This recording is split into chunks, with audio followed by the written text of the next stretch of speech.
Los desastres naturales son fenómenos que impactan negativamente en la sociedad, sus bienes y entorno ecológico al desencadenar situaciones de emergencia.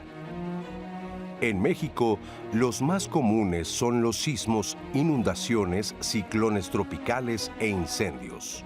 El Centro Nacional de Prevención de Desastres destaca que en 2022 nuestro país sufrió pérdidas por 16.600 millones de dólares, producto de fenómenos naturales que cobraron casi 500 vidas, principalmente en los estados de Baja California, Chihuahua, Sonora y Oaxaca.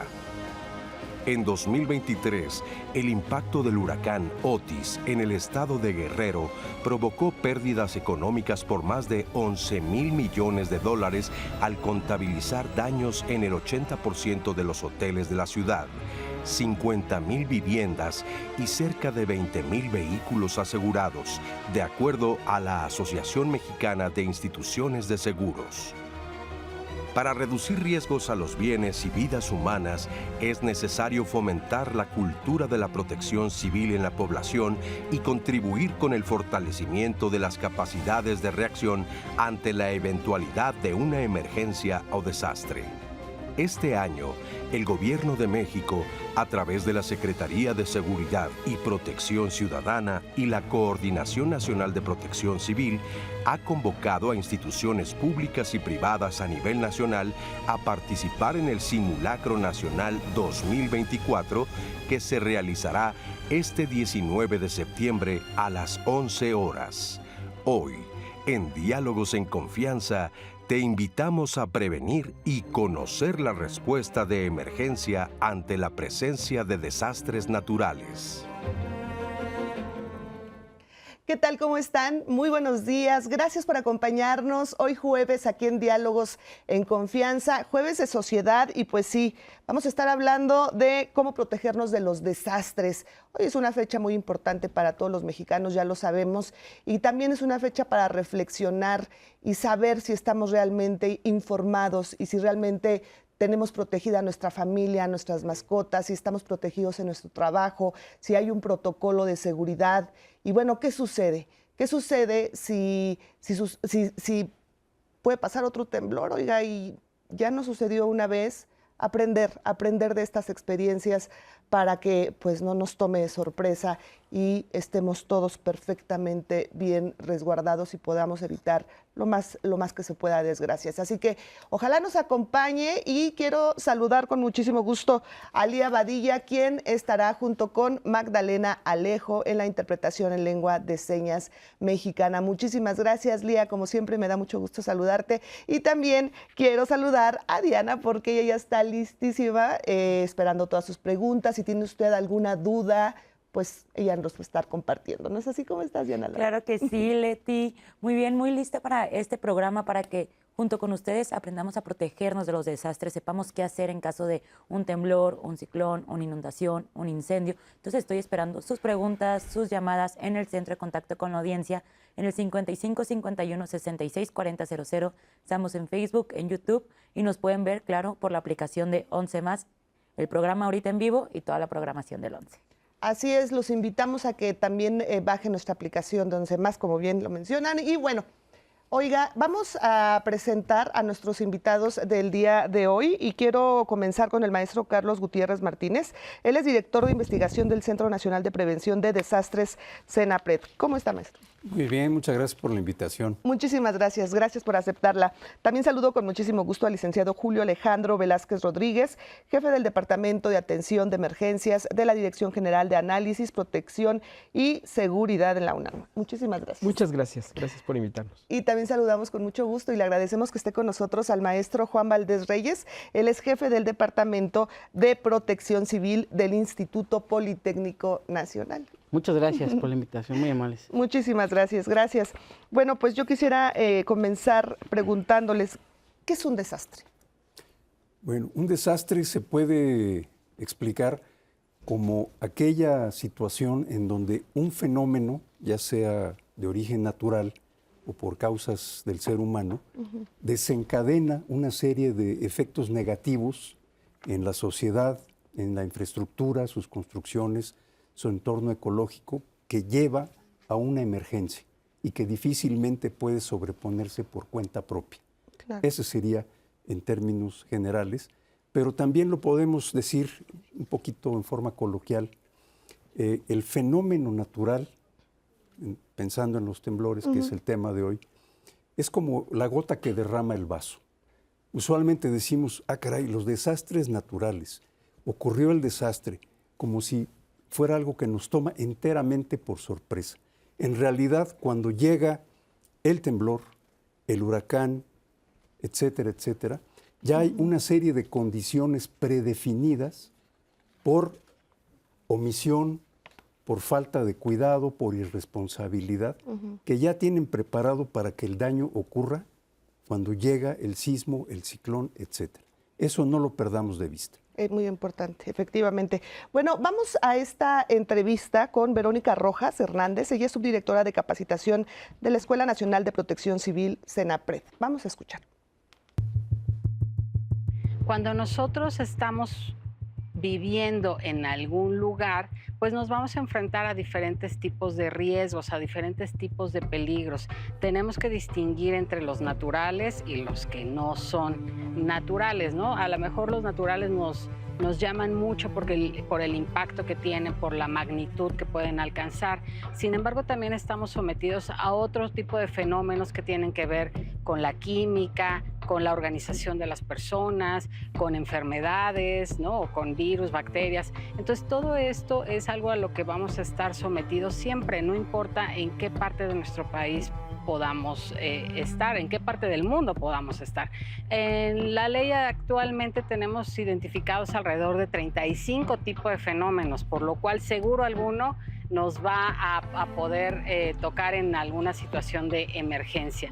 Para identificarlos tenemos primero nuestra observación, 2, la historia del lugar, 3, también a través de tecnología como en la plataforma del Atlas Nacional de Riesgos que tenemos aquí en CENAPRED podemos encontrar los fenómenos específicos y cuándo sucedieron en el lugar en donde nos encontramos.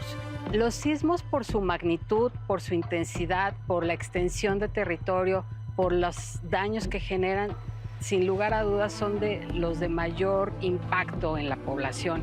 Generan una cicatriz muy profunda, ¿no? Y que es difícil de borrar. Sin embargo, no son los sismos los que tienen más afectación sobre la población. Es un dato muy interesante porque los fenómenos hidrometeorológicos, todo lo que tiene que ver asociado a la lluvia, al huracán, a las inundaciones, a los tsunamis, son los que mayor daño o mayores pérdidas generan, ¿no? Desafortunadamente, estos fenómenos son más frecuentes y hay más gente que muere por este tipo de fenómenos que por el sismo. La recomendación principal sería que en casa tuviéramos un plan familiar de protección civil. Es básicamente ponernos de acuerdo con nuestra familia en qué va a hacer cada quien y adicionalmente preparar una mochila de emergencia. Esta información de cómo realizarlo lo podemos encontrar dentro de la página del CENAPRED, que es www.gov.mx/CENAPRED.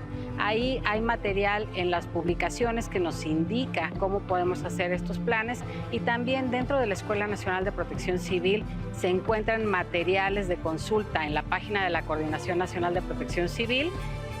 Podemos encontrar muchos videos para poder revisar cómo podemos hacer estos planes y tener autocuidado y cuidado también de nuestra familia. No hay que minimizar al fenómeno ni al peligro, ya que no verlo no hace que desaparezca. Lo único que sucede es que nos vuelve vulnerables ante la presencia de ellos, por lo cual les invitamos a que siempre participen en los simulacros y en todas las actividades de protección civil.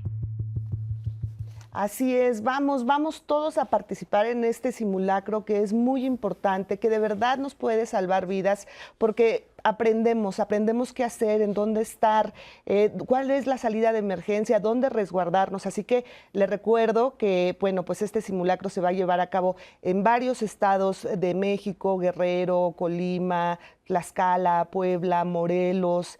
Bueno, tal vez me está faltando alguno, pero les recuerdo, van a sonar altavoces aquí en la Ciudad de México y en la zona conurbada también van a sonar los altavoces, pero además vamos a recibir un mensaje de texto en nuestro celular. Esto es muy importante para que usted lo tome en cuenta, porque ahí nos van a anunciar que comienza el simulacro y además va a venir acompañado de un sonido que durará 8 segundos. Así que si usted pues no lo sabía, ojalá y pueda informarle a su familia, a las personas con las que está cerca, pues también para que no se alarmen y pues no vean el celular y digan ya va a temblar y no tengan el conocimiento tal vez de que este mensaje les va a llegar a las personas que vivimos en la Ciudad de México y en la zona conurbada. Así que vamos a participar, los invito y bueno, pues todavía falta media hora para que suenen los altavoces y bueno, es un momento también para que si estamos con la familia, platiquemos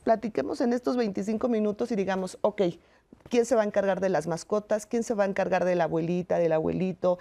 ¿Quién va a revisar rápido si está prendida la estufa? Y bueno, creo que es un muy buen momento para reflexionar y para, por supuesto, actuar en consecuencia. Bueno, pues seguimos con el programa y ¿se puede predecir un desastre?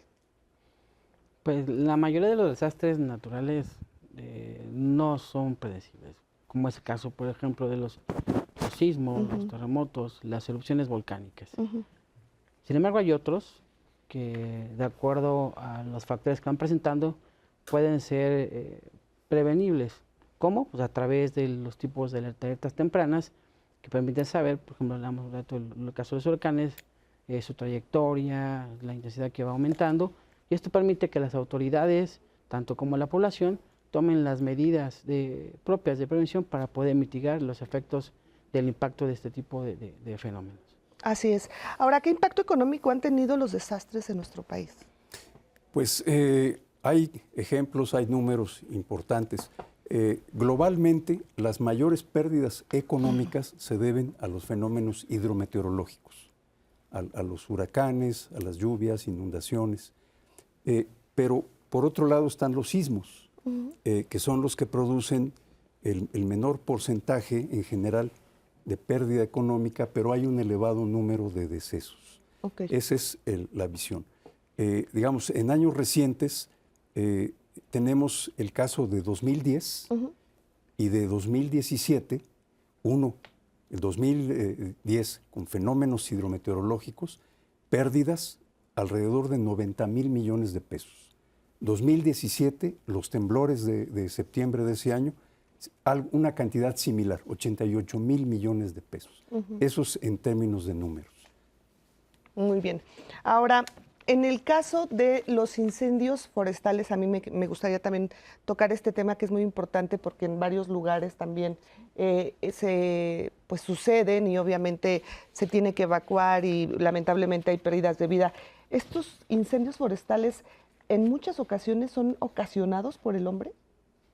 Pues sí, se dice que es una de las situaciones que se presentan, ¿no? Espontáneamente hay algunas cuestiones que pueden darse en el bosque también, pero generalmente es por descuidos humanos, ¿no? Por mal manejo de las quemas que se hacen a veces de los cultivos para hacer la preparación de la tierra o por alguna cuestión turística, sí, pero es mucho más probable que sea el tema de descuido humano que el fuego espontáneo. Ok. Ahora, ¿qué es lo primero que debo hacer en caso de una emergencia? ¿Qué es lo primero que tengo que hacer? Pues en caso de una emergencia, lo primero sería mantener la calma y antes de que ocurra, prepararse, ¿no? Justamente tener alguna información previa, alguna capacitación previa. Esto también yo creo que la protección civil y estas cuestiones son mucho de ser autodidacta. Ya la vida nos permite ser autodidactas y podríamos acceder a información muy valiosa que edita justamente el gobierno federal por sus canales del CENAPRED y las cuestiones de gobierno. Los estados de la República también ya tienen muchos presentaciones en PowerPoint, tutoriales, cosas que se puede uno adentrar en ver, ¿no? Porque es importante. Pero justamente pues en el momento de la emergencia lo primero es mantener la calma y si yo tengo ya una cierta preparación familiar y personal, voy a ser mucho más efectivo en el manejo de esa emergencia. Ok. Ahora, ¿qué debo de tomar en cuenta para realizar un plan familiar de protección civil? ¿Qué son los puntos más importantes que debo de pensar? Bueno, finalmente el programa interno de protección civil como el plan familiar de protección civil, ambas son herramientas que permiten conocer la situación, también te permite prevenir y saber cómo reaccionar. ¿Cómo se debe elaborar? Primero, pues saber a qué tipo de fenómeno se va a enfrentar o se tiene exposición. Segundo, pues poder llevar a cabo una revisión rápida de tu domicilio para poder identificar aquel tipo de vulnerabilidades que presentan un riesgo al interior y, de ser posible, también al exterior. Inclusivamente se pueden encontrar cuadras abiertas, ese tipo de aspectos de riesgos internos y externos que permitan conocerlos. Posterior a ello, bueno, a través de este conocimiento, identificar la mejor ruta de evacuación, cuál será nuestro punto de reunión y, por supuesto, si va a haber zonas de menor riesgo y establecer un mecanismo de comunicación entre la familia. Posterior a ello, con ese conocimiento se pueden entonces diseñar cuáles son las acciones a realizar frente a la ocurrencia de este tipo de fenómenos. Y es muy importante, como mencionaba Julio en nuestro segmento, que se lleven a cabo esos ensayos o simulacros desde casa también. Esto nos permite conocer cómo funciona nuestro plan familiar y tomar áreas de oportunidad que nos permitan mejorarlo, para evidentemente para tener una mejor herramienta que nos permite salvaguardar la integridad de la comunidad y de nuestra familia. Esas son algunas recomendaciones. Muy bien, esas son las recomendaciones en el hogar. Ahora, las escuelas también deben de tener un protocolo. Esto que sucedió en el 2017 tan lamentable en Repsamen, el saber que, por ejemplo, los papás hemos preguntado cómo está construida la escuela de nuestros hijos, ¿no? ¿Cuántos alumnos? Digo, yo no sé, me estoy imaginando como si fuera mamá las preguntas que me haría de cuántos niños están en el salón de clases, quiénes participan en protección civil, la importancia de informarnos acerca de cómo están nuestros niños, porque son muchas horas las que pasan en la escuela. Claro, eso es básico. Yo creo que no está impedido que los papás o las mamás visiten, se acerquen a los directivos de la escuela y pregunten cuál es el programa interno, en qué consiste y cuál es la condición de seguridad de la construcción. No debe dejarse de lado, es una cosa central, lo estamos discutiendo, y va a haber un simulacro. El caso del Repsamen fue, digamos, un caso muy lamentable y fue claramente una vulnerabilidad que se estuvo generando porque justo a un lado de esa escuela había otros edificios, condominios, sin daño. Entonces, el problema no fue el temblor, fue la calidad de la construcción. Cuidando todos esos detalles, inspecciones, reparaciones, buen mantenimiento, un uso adecuado, ¿verdad? El diseñador sabe que lo vamos a usar para departamentos, para oficinas, para bodegas, pero si cambiamos ese uso, ya el edificio no se comporta como se esperaba. Igual, efectivamente. Entonces es responsabilidad también de los papás, por supuesto, saber, estar informados y acercarse a la escuela, porque estamos en todo el derecho de ir y preguntar acerca de la seguridad de nuestros hijos. Bueno, vamos a ver esta entrevista. Es la primera parte con Roberto Genis Chimal. Él es jefe del Departamento de Análisis de Riesgos de la UNAM y justo nos habla sobre la respuesta de las escuelas ante desastres naturales. Una de las cosas importantes para que una escuela pueda responder de manera adecuada ante una situación de emergencia es, primero, deben saber y conocer, incluso los papás también deben de enterarse, que dentro de la escuela existe un instrumento que se llama el Programa Interno de Protección Civil, que no es otra cosa más que un conjunto de acciones y medidas que utiliza la escuela para poder prevenir, atender y obviamente reconstruir en caso de una situación de emergencia, cualquiera que ésta sea y la que hayan identificado dentro de la misma. Cada escuela tiene protocolos específicos para una atención. Esto depende también de las circunstancias en las cuales se encuentre localizada la escuela. Puede ser desde un incendio, un sismo, derrame químico, una atención para una lesión, en caso de una balacera o un tirador activo, en caso de una inundación, en En caso de diferentes riesgos que hayan identificado, este programa interno tiene la colección de protocolos que pueden ayudar a conocer qué es lo que deben de actuar o cómo deben de actuar las personas, ya sea los administrativos, los profesores, incluso los alumnos. Dentro de un centro escolar, lo que debemos de hacer antes es identificar, todas las escuelas deben de estar señalizadas, deben de contar con equipos de prevención, en este caso extintores, hidrantes, botes areneros, botiquines, por ejemplo. También entonces, como cualquier otro espacio, tendremos que al momento de entrar identificar estos equipos, están señalizados, deben de estar señalizados. Posteriormente, en caso de una situación de emergencia, bueno, tenemos que conocer el protocolo, si es que no los han mencionado, y seguir las instrucciones del personal brigadista. El personal brigadista debe de estar identificado y estos se componen desde funcionarios administrativos, algunos profesores y también parte del estudiantado puede funcionar como parte de la Unidad Interna de Protección Civil. Para las personas es importante que cada vez que vayan a un centro de trabajo, a una escuela, pues identificar y preguntar que si cuentan con el Programa Interno de Protección Civil, porque esto es importante.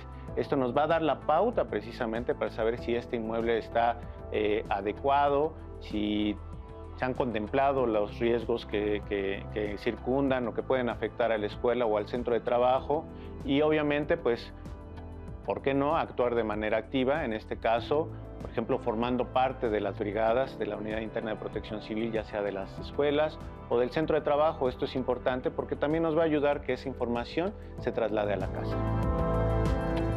Muchísimas gracias por esta entrevista y pues sí, muy importante todas estas recomendaciones sin lugar a duda. Diana, ¿tenemos comentarios? Tenemos preguntas. La gente tiene varios cuestionamientos sobre qué hacer, cómo protegerse. Muchísimas gracias a todas las personas que han participado. Katia Fernández nos preguntó, ¿dónde puedo tomar cursos para prepararme ante una emergencia? Que justo era lo que estabas comentando hace un momento. Pero ¿en dónde? ¿Qué cursos pueden tomar? ¿En dónde? Pues en línea hay varias opciones, ¿no? Ahora incluso ya hay hasta la carrera de protección civil en algunos lugares. Senapred tiene muy buenos materiales en su página. Busco en internet, en la página de Senapred. Sí, o pueden ir a Senapred ahí a ver en la biblioteca el material, etcétera. Si yo me quiero preparar como brigadista, puedo ir a Senapred y ahí claro. me capacitan. Sí. De hecho, tenemos un programa, rápido hago el comercial, No, adelante. un programa que ha resultado muy exitoso, que es de técnico básico en gestión integral de riesgo. La gente, se agotan los lugares muy rápido porque la gente ha visto que es muy, muy provechoso. Ah, pues qué maravilla, que se agoten y que la gente tenga esa conciencia, ¿no? Pensaríamos que no. Qué bueno. Sí, me da muchísimo gusto. incluso en la Ciudad de México, la propia Secretaría de Gestión Integral de Riesgos tiene una aula virtual. Estos cursos han vuelto, como dice el licenciado Julio, muy autosugestivos. Si tú entras a la plataforma, solamente tienes que registrar a un usuario y puedes tener diversos, acceso a diversos cursos, inclusive cómo formar una brigada, qué es un simulacro, cómo elaborarlos. Son temas muy importantes, muy básicos que son muy digeribles para la población. Esa es una buena herramienta y por supuesto lo que Senapred también tiene, suma a todo este tipo de herramientas. Claro.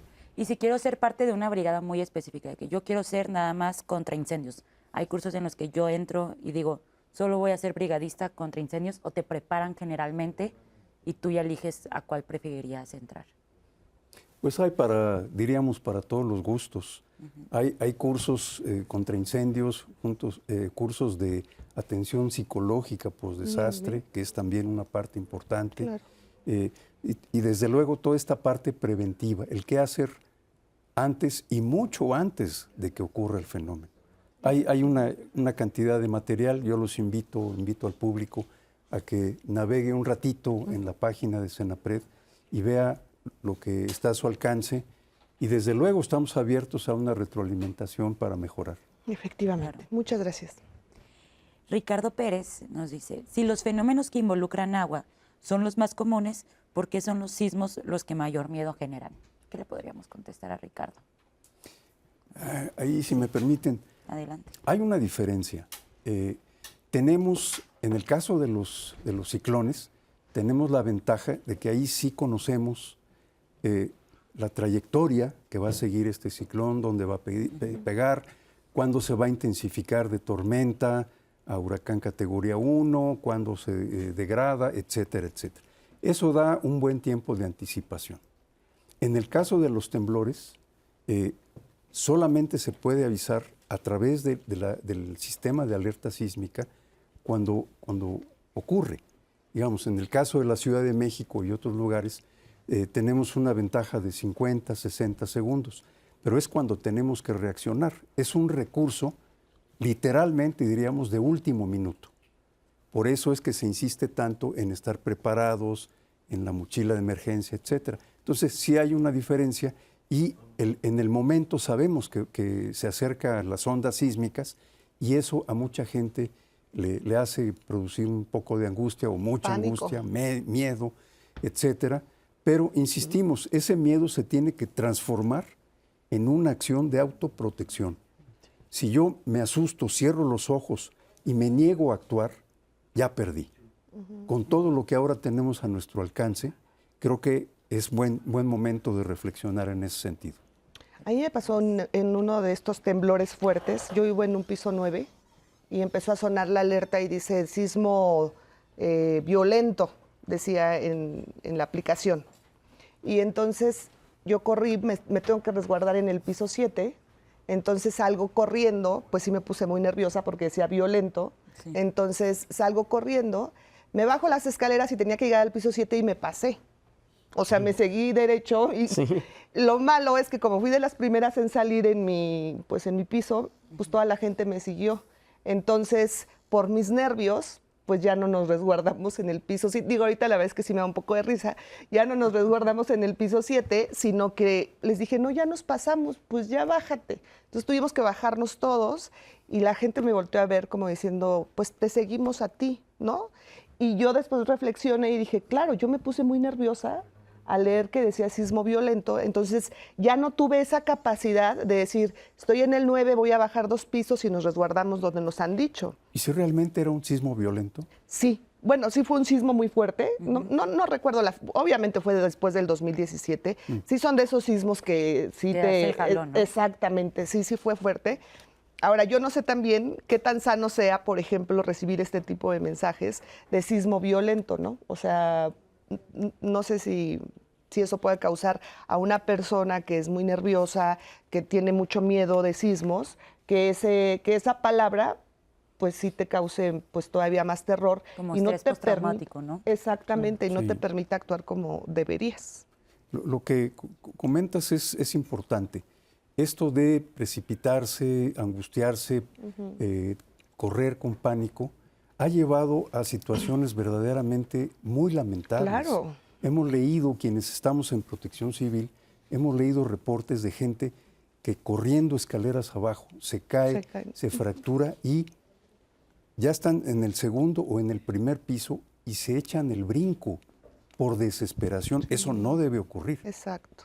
Sí, no, de verdad que fue un momento que después te analizas y dices, a ver, escucha la alarma, bájate, efectivamente, trata de caminar rápido, pero que no conlleve un accidente y que además, pues si hay gente que te está siguiendo porque piensan que tú llevas la batuta, pues que no se confundan y que tú también pues no hagas que ellos pierdan el control como tú. Así que eso es muy importante y además, por ejemplo, si en ese momento que yo me puse nerviosa, pues ¿cómo pienso en agarrar la mochila de emergencia si ya mis nervios nada más me dijeron corre y salva por tu vida, ¿no? Entonces, bueno, pues esto también es muy importante. Pero además, ¿qué es la mochila de emergencia? ¿Qué debe tener? ¿Qué debe contener? Pues yo lo invito a que se quede con nosotros porque le vamos a informar y también pues lo invito a que continúe porque ya casi comienza este simulacro. Así que, ¿qué le parece si participamos todos y todos tomamos conciencia? Regresamos en un momento. Ante un desastre natural, es necesario tener a la mano una mochila de emergencia, pues permite conservar documentos personales importantes y sobrevivir de la mejor manera las primeras horas de ocurrida una contingencia. ¿Qué debe contener? Asegúrate de colocar en una bolsa de plástico actas de nacimiento, matrimonio, títulos y cédulas profesionales, así como pasaportes, certificados escolares, cartilla de salud o vacunación, pólizas de seguros, credenciales y escrituras de propiedad. También puedes sacar copias y guardarlas en casa de un familiar o amigo de confianza. Realiza un directorio con datos de familiares cercanos, escuelas, servicios de emergencia y protección civil. Si tienes hijos, incluye números telefónicos de sus escuelas y de tu lugar de trabajo. Reserva víveres enlatados, fáciles de abrir y que aporten energía, además de agua embotellada, de preferencia sin gas. Es importante que verifiques periódicamente las fechas de caducidad y reemplaces los artículos de ser necesario. En tu mochila de emergencia no puede faltar un botiquín de primeros auxilios. Si en la familia hay alguien que tome un medicamento de manera recurrente, separa las dosis necesarias. No olvides colocar una linterna con pilas y un radio, pues te permitirá mantenerte informado. En cuanto a ropa, se recomienda guardar una cobija, una muda, impermeable y un par de zapatos cómodos, de preferencia tenis. Por último, saca una copia de las llaves de tu casa, pues es probable que, debido a los nervios o las prisas, se olviden o pierdan. Recuerda que los artículos que incluyas sean suficientes para pasar las primeras 72 horas después de un desastre.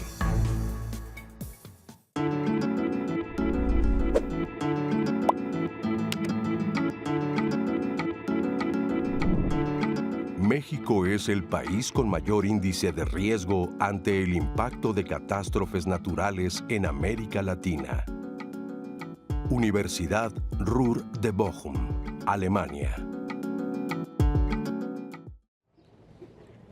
Nos encontramos aquí en un enlace desde el 11 con el simulacro nacional del 2024, 19 de septiembre. Sabemos que son simulacros nacionales, que hay que estar prevenidos ante alguna emergencia. El canal cuenta con brigadistas, con 6 tipos de brigadas de evacuación, de primeros auxilios, como el que tenemos aquí con la doctora, de seguridad, de búsqueda y rescate, de comunicación interna y me falta uno, y de combate ante los incendios. Nos encontramos aquí con la doctora Heréndira, ella es la jefa de brigadistas de primeros auxilios. Doctora, ¿usted nos podría explicar cuál es el proceso que pasa un brigadista en cuanto suena la alarma?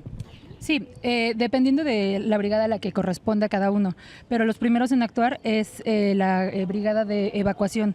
Ellos son los primeros que tienen que alertar y hacer el repliegue de los compañeros. Posteriormente empiezan a evacuar. Los compañeros de la brigada de búsqueda y rescate, cuando ya todos los edificios están evacuados, se encargan de revisar todas las estructuras. Y pues bueno, los compañeros de primeros auxilios, ellos esperan en los puntos que tenemos de reunión para que así, si hay algún herido o algún lesionado, nosotros podemos pues ayudarlos. Y pues ya al final, entre todos empezamos a hacer el conteo de los compañeros, y si todo está bien, podemos subir a las diferentes áreas. ¿Y cuál es el procedimiento ya una vez? Ahorita vemos a las personas, a toda la gente aquí de este lado del canal que están en estas oficinas, los vemos aquí en los puntos de evacuación. ¿Qué sucede cuando es el momento en el que dicen, ok, ya pueden volver a pasar a sus oficinas? Cuando eso pasa, cuando la brigada de búsqueda y rescate nos da la autorización, nos dice que no hay problemas en las estructuras. Perfecto, doctora, muchas gracias. Le voy a hacer una última, sí. Deme un segundito. Justo sabemos que suenan las alarmas, mucha gente se altera. Usted como brigadista de primeros auxilios, ¿qué es lo que tiene que checar? Yo, una persona que no está capacitada de primeros auxilios, ¿qué tengo que hacer si veo a una persona que está teniendo un ataque de pánico, un ataque de ansiedad cuando escucha una alarma en el simulacro?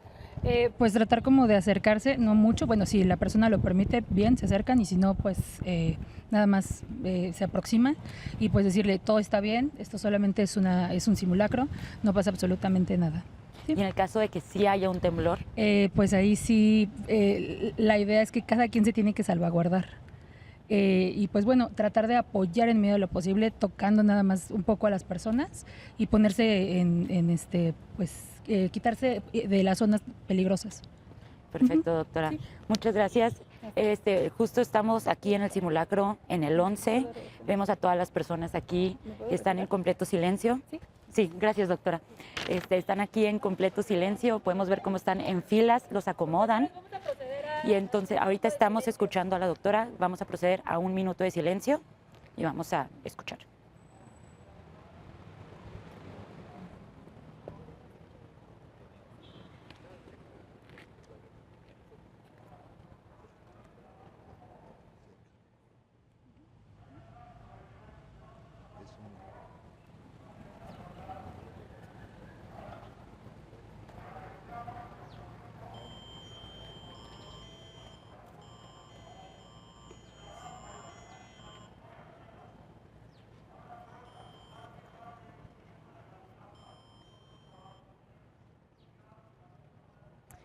Y ahorita seguimos aquí en el simulacro, vamos a escuchar la cápsula de Consejo Ciudadano y ahorita regresamos al foro con Leti.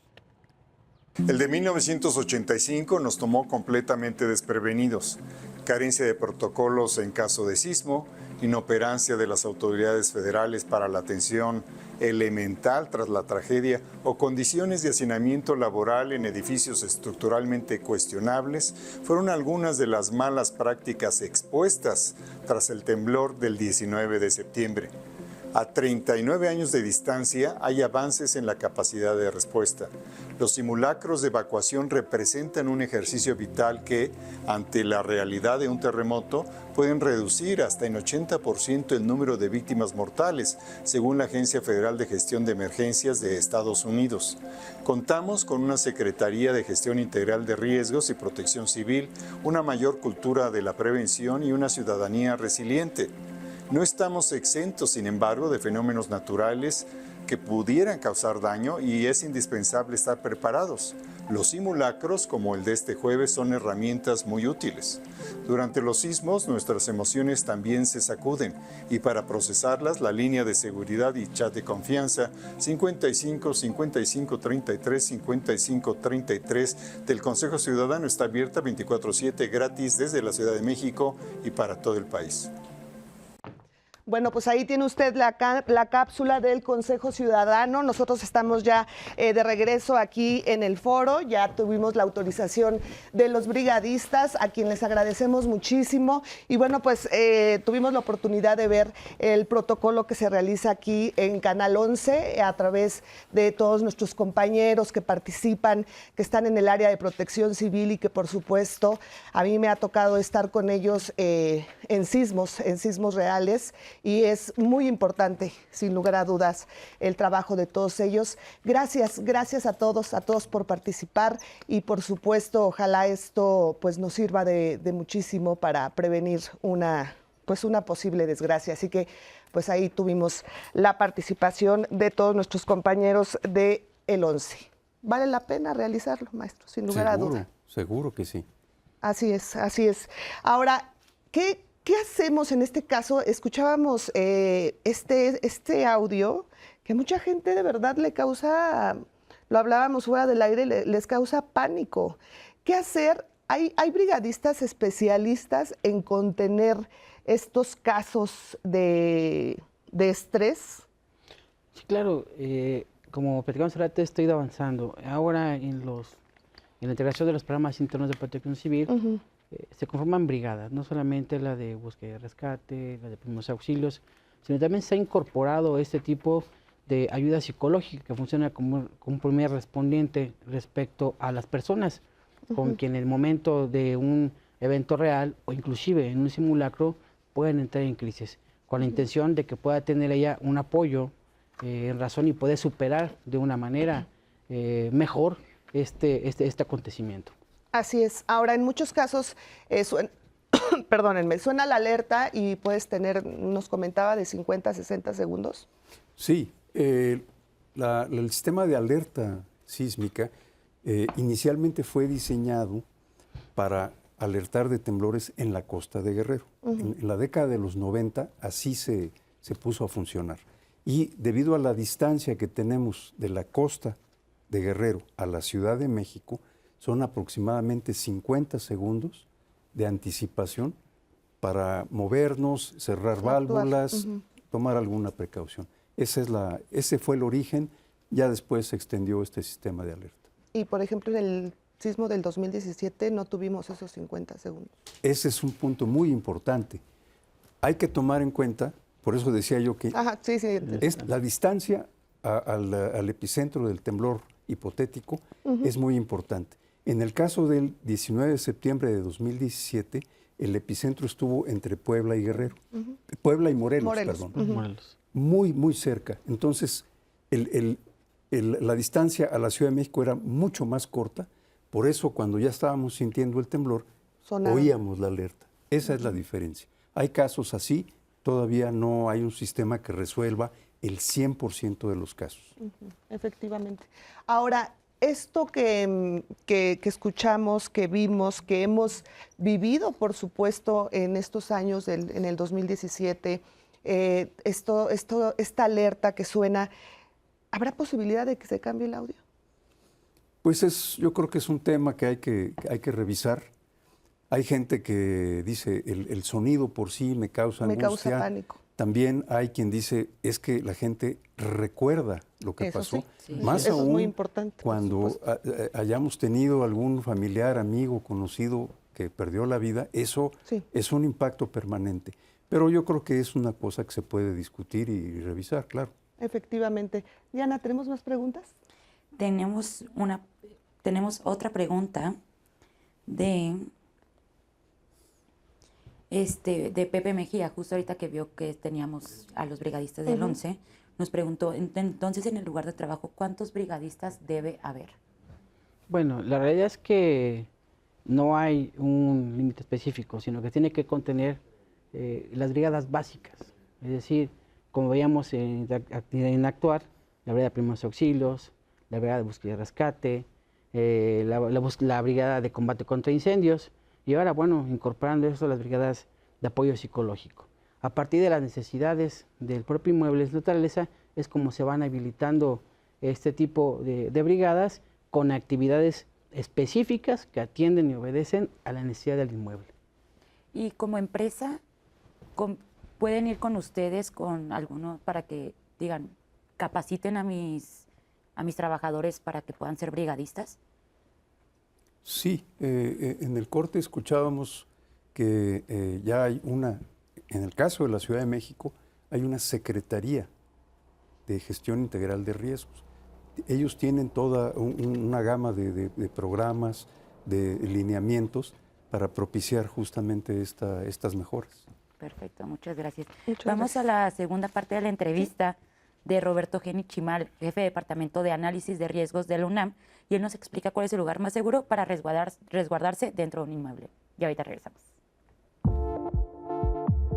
¿Dónde resguardarse? Eso es algo muy particular si es dentro o fuera de nuestra casa.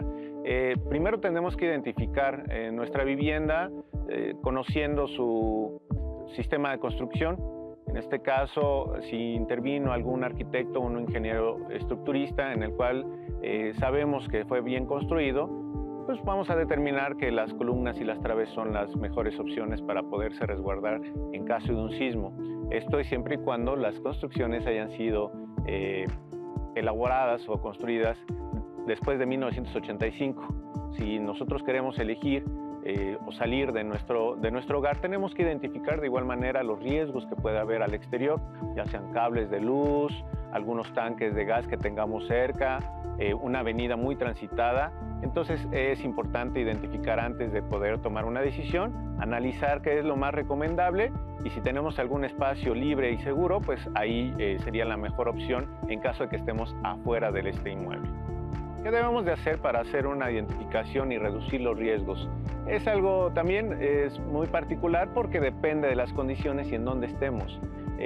Si estamos dentro de la ciudad o en una zona muy urbanizada, pues obviamente tenemos que identificar qué nos puede generar un daño, ¿no? Desde un tanque de gas, instalaciones eléctricas, una subestación eléctrica, una estación de servicio de gasolina, unas gaseras también se puede identificar.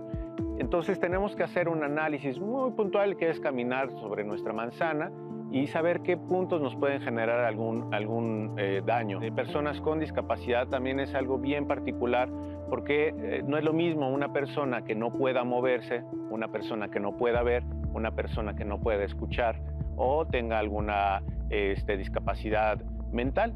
Este tipo de dinámicas es distinta, ¿no? Por ejemplo, cuando tenemos una persona con problemas visuales, bueno, tenemos que ayudarle, y para eso sirven los simulacros, precisamente como el del 19 de septiembre, para prepararnos, sentarnos y platicar con la persona para saber qué es lo que siente, qué es lo que conoce de su casa, de su entorno, para saber si es posible para él moverse de manera independiente, ¿no? O necesitamos ayuda. Caso contrario, una persona que no tiene una movilidad real, como una persona mayor o alguien que está en silla de ruedas, de igual manera tenemos que cambiar el protocolo y tenemos que adaptarnos. Si no está en un primer piso, bueno, va a ser muy difícil que podamos bajar a una persona solos con una silla de ruedas en una situación. Cabe aclarar que es importante que en caso de sismo no se debe de evacuar, se deben de contemplar las áreas de menor riesgo dentro de nuestro lugar de vivienda o del lugar de trabajo. Eso es importante aclararlo para que entendamos todos que una de las condiciones en las cuales podemos sufrir algún accidente es durante el trayecto. Esto es importante que tengamos un proceso de análisis dentro de nuestro entorno, dentro de nuestras casas, de nuestro barrio, de nuestros centros de trabajo, ¿no? Identificar estos aspectos que nos pueden generar daño en una situación extrema como una inundación, una granizada, ¿no? En caso de un incendio, que se nos puede prender cerca o dentro de nuestra casa, ¿no? Revisar las instalaciones eléctricas, instalaciones hidrosanitarias, instalaciones de gas. Muchísimas gracias, gracias por esta entrevista y vamos a continuar porque nos están llegando preguntas muy interesantes, comentarios que les agradecemos mucho que participen y se comuniquen con nosotros a las redes de Diálogos en Confianza. Diana Arenas, mi tocaya, nos escribió: gracias por el tema. En lo personal yo me pongo muy nerviosa, pero ahora que soy madre creo que tengo que mantener la calma si es que pasa en algún momento. Ahora les enseño a mis hijas qué se debe hacer en caso de accidentes o temblores. Muy importante también que justo mantener la calma si tienes niñas, niños, y también saber, pues enseñarles también que cuando están en la escuela también hay que mantener la calma, ¿no? Exacto. Vicky Cuervo dice: hay varios municipios cerca de la costa de Chiapas en donde aún no hay dispositivos instalados para poder anunciar un sismo con antelación. Y aquí en Arriaga, Chiapas, cuando el epicentro es aquí mismo, primero tiembla y luego nos envían las alertas. Muchas gracias, Vicky, por tu comentario y por decirnos que eso pasa para que lo tengamos al tanto. Francisca Cruz nos pregunta que si en las zonas rurales, ¿qué medidas preventivas se pueden tomar? En la zona. No sé. Pues hace rato comentábamos del tema de los animales de granja y la gente que vive en zonas pues de este tipo. Pues al final todos estamos expuestos a una situación natural, ¿no? En este caso de los sismos, habría que primero informarse si se puede tener acceso a alguna biblioteca, algún sitio con temas de internet y poder documentar la zona donde estamos, saber en qué sitio vivimos. Y también pues verificar, igual que como una casa en ciudad, pues ver qué cosas tenemos alrededor que nos pudieran afectar, si puede ser algún deslave, puede haber algún tema de incendio forestal, alguna cuestión así. Si ya lo vemos específico en el sismo, pues ver que nuestra casa esté lo suficientemente bien construida y si no, pues en todo caso salir y tener alguna medida pues de prevención en la parte externa, ¿no? Lo mismo, o sea, que tengamos medidas en una zona urbana, la podemos realizar igual en una zona rural. Es exactamente lo mismo. Muchas gracias. Sí, Joselito, no, adelante, sí me gustaría abonar a lo que acaba de expresar Julio. Muy cierto, muy cerca del epicentro puede haber laderas que se inestabilicen, se desgaja el cerro, como decimos, a causa del temblor. En otros casos es por lluvia, aquí sería por temblor, o estos grandes bloques que a veces vemos en las orillas de las carreteras pueden rodar. Y cierro con esto. Si hay municipios, hay comunidades en la costa, hay posibilidad de tsunami. Si ven que el mar se retira, esa es la señal para irnos en dirección contraria, definitivamente. Perfecto. Muy bien. Muchas gracias. Joselito Gutiérrez pregunta si podríamos explicar lo de la intensidad de los sismos y cómo se originan o cuáles son las causas de un sismo. Bueno, aquí el tema da para rato, pero voy a tratar de resumirlo. Por una parte, nuestro territorio y todo el continente americano está pegado a lo que se llama el cinturón de fuego del Pacífico, que es donde se producen las 3/4 partes de los temblores del mundo. Entonces, hemos tenido, tenemos y tendremos temblores, en la costa occidental principalmente. Aparte, en el interior del continente o el interior del país, hay una enorme cantidad de fallas activas, chicas, medianas y grandes, que producen temblores chicos, medianos y grandes a diferentes periodos. Todo esto tiene que ver con una dinámica del planeta que no está relacionada con el cambio climático, que no son producto de la actividad humana. Hace mucho tiempo decían, es que los temblores se deben a las pruebas nucleares que hacen en Nevada y hacen en Rusia. Ya no hacen pruebas nucleares y sigue habiendo temblores. Entonces, todo esto es dinámica propia del interior de la Tierra, de la corteza de la Tierra, y que eso hace que se trabaje principalmente en mapas de riesgo, en reglamentos de construcción y en medidas de protección civil. Claro, muchas gracias. Nos pregunta Rocío Mungía, ¿a dónde puedo reportar si un altavoz no funciona? Bueno, los altavoces pueden ser reportados a las autoridades de la Ciudad de México, a la propia Secretaría, para que ellos hagan lo propio para llevar a cabo la reparación o el reporte de este alarma o sonido que no se dio. Tengo entendido que también lo podemos reportar en Locatel, ¿no? Locatel también. 56, 58, 11, 11. Ahí también es muy importante y también lo han anunciado, si no me equivoco, que se pueden reportar estos altavoces y que además pues es sumamente importante reportarlos porque bueno, ahorita justo para esto sirve el simulacro, para tratar de pues arreglar esas cosas que ya cuando pueda suceder un sismo pues ya no existan estas fallas. Bueno, pues llegamos ya casi al final de este programa. Yo les quiero agradecer a todas las personas que nos siguieron, a todas las personas que participaron en este simulacro y por supuesto, ojalá nos sirva este programa para hacer conciencia y de verdad, no tirar por la borda estos tipos de eventos que se realizan para el bienestar de nosotros, de nuestra familia y por supuesto de toda la sociedad. Maestro, ¿cuál sería su conclusión? ¿Qué les gustaría decirle a la gente que nos está viendo para terminar? Sí, bueno, yo les invitaría a los jóvenes sobre todo, que ahora tienen mucho interés en navegar en páginas de internet y demás, además de buscar música y seguir a sus artistas favoritos, busquen las páginas del CENAPRED, del Sismológico, del Servicio Meteorológico Nacional y tantas otras, donde hay muchísima información y definitivamente eso va a cambiar su forma de pensar y de actuar. Efectivamente. Muchísimas gracias y ojalá sí lo hagan. Julio, ¿con qué nos vamos el día de hoy?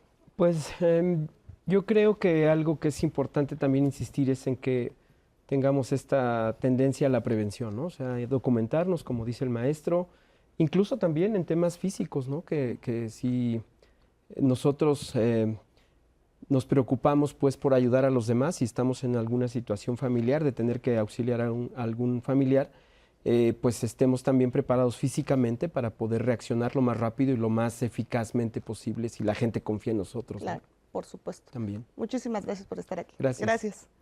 ¿Con qué nos vamos? Bueno, Juan. pues sin duda seguir invitando a todos los sectores de la población a que participen en estos ejercicios tan importantes que son convocados por el Gobierno de México a través de la Coordinación Nacional. Pero sobre todo que sigan ellos generando estos ejercicios desde sus casas, desde sus escuelas, desde sus inmuebles. Finalmente estos nos permiten reconocer las áreas de oportunidad para ir mejorando este tipo de documentos, que sigan una actividad activamente en estos tipos de simulacros. Así es. Y también, bueno, pues en caso de alguna emergencia, la importancia de seguir las fuentes oficiales, siempre estar atentos acerca de lo que dicen las autoridades, porque muchas veces también sabemos que hay mucha información falsa en este momento también y entonces esto puede alarmar o puede obviamente complicar una situación de emergencia. Entonces, siempre fuentes oficiales, siempre estar atentos.